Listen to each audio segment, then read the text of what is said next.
Hello everyone, welcome back to the channel. This is Wonder Coach Liam, and as always, I'll be talking to you about wisdom. Today, I want to discuss what I have titled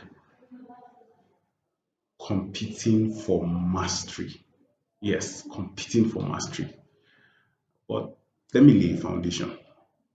I believe that every king has a dream, and it will take the presence of an interpreter to get that dream to come alive. But here's the thing: most engagements in governmental circles in the palace usually come by recommendation.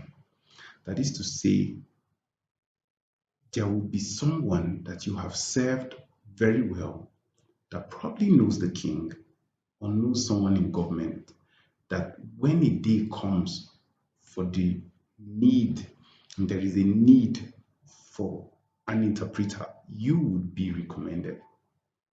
That's how these things work, right? So it means that you have to be trained in the art of recognition of greatness before, so that you can serve that greatness even if it doesn't look like it.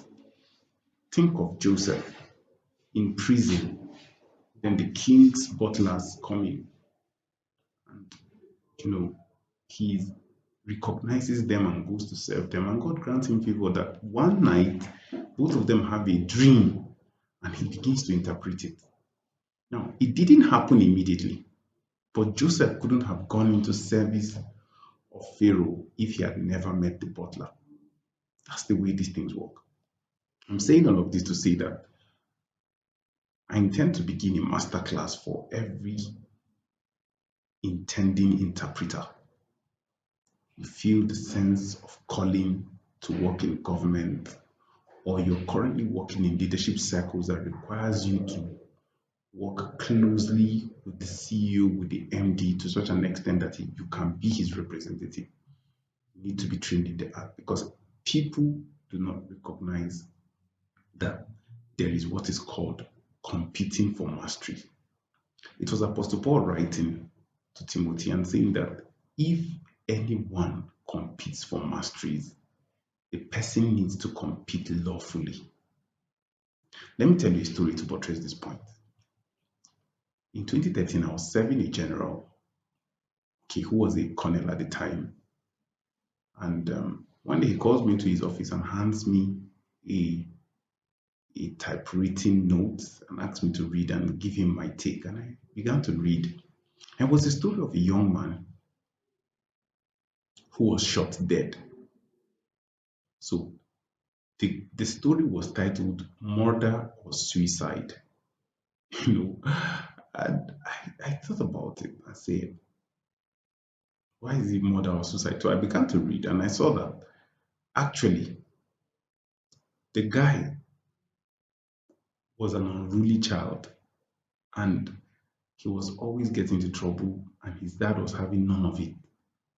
Or rather, his mom was having none of it. His mom was always against all of his vices and she also tried to correct him and all of that. But his dad, on the other hand, was actually an unruly father. Whenever they got into an argument with his mother, the father would always point a gun at his mom. So the guy studied that scenario so much that one day he decided to go and load his father's gun. Actually, his father never loaded the gun. He would just threaten the mother with the gun. But unknowns to him, his son had gone to load the rifle or load the gun, the pistol.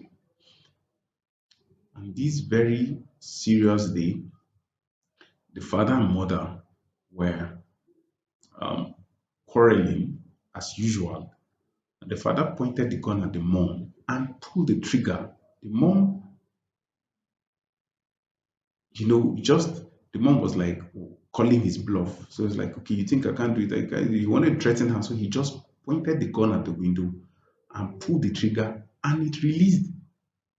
You know, unfortunately, now that's where you know that the story gets interesting.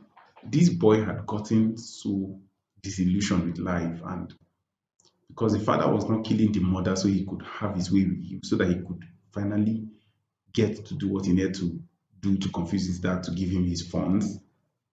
He decided he was going to commit suicide. So he climbed to the top of the roof of the house and was going to fling himself from it. What he didn't know was that 3 days before that time, some people were working on the roof and they decided that it was very dangerous. So they created a net about somewhere, so that anybody who fell, the net could catch the person. The boy didn't know, so he went to commit suicide. The point being that if he had actually fallen straight from that top, he would not have died because the net would have caught him. But fate, or I don't know, I don't want to say karma, planned it in such a way that since he planned to kill his mother, he ended up being the one that died because as his father shot through the window, that was when he was landing from the top of the roof and the bullet caught him. So the case goes to court and they're saying, is it that he was committing suicide that killed him or that he was murdered by somebody's rifle? When they found and did all the whole analysis and the questioning and everything, they found out that truly, truly, he was the one that put the round inside the gun that eventually killed him.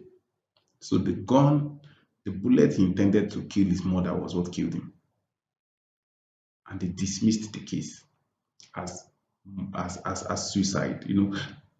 Anyway, I think I didn't get to know. We're not told what the case was going to be decided, but they were asking that if you were the person making that judgment, would you say it was murder or suicide? Because now the guy actually planned to jump and die. But if he had jumped, he would not have died because there was something that would have protected him. However, the rifle that ended up killing him was one that he loaded and intended to kill somebody else. It's a dilemma. Why am I saying all of this?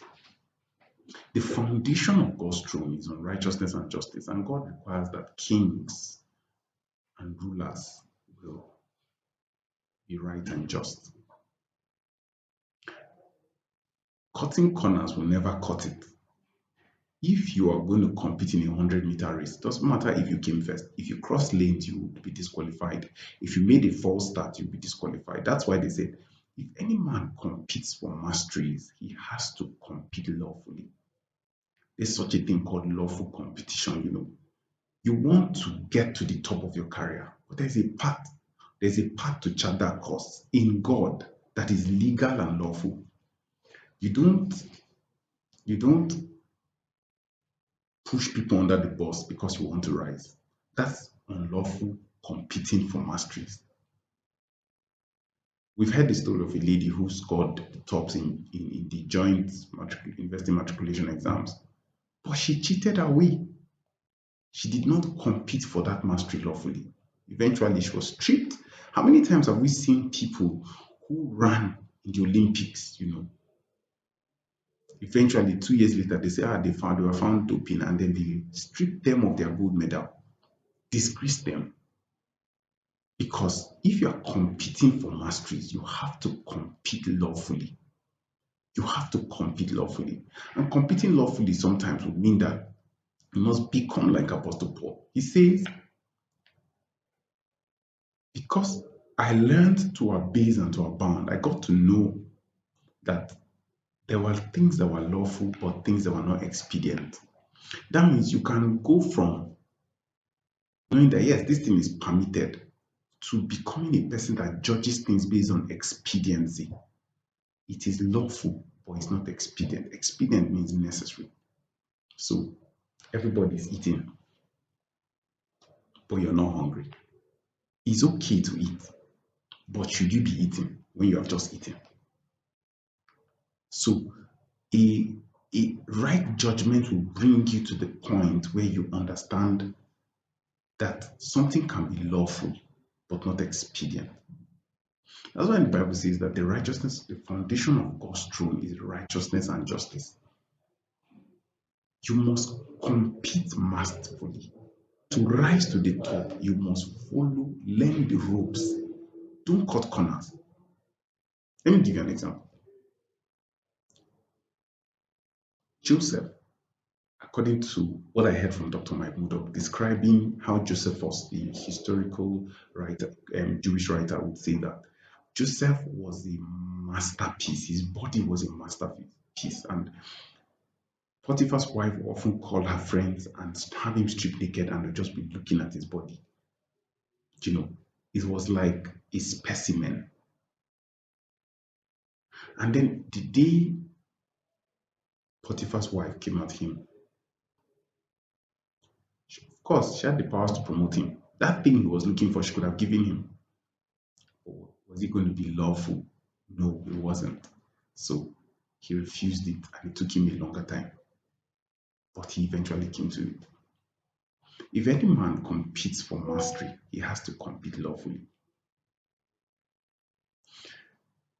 Sometimes we want to get ahead of ourselves to achieve things that we're not yet in the right place for because we've not understood the relationship between the fulfillment of our call and timing. I've talked about this in Time Value of Leadership, another episode of this podcast, but I just wanted to relate it that you can you can wangle your way to something that God actually wants to give you, but you end up paying.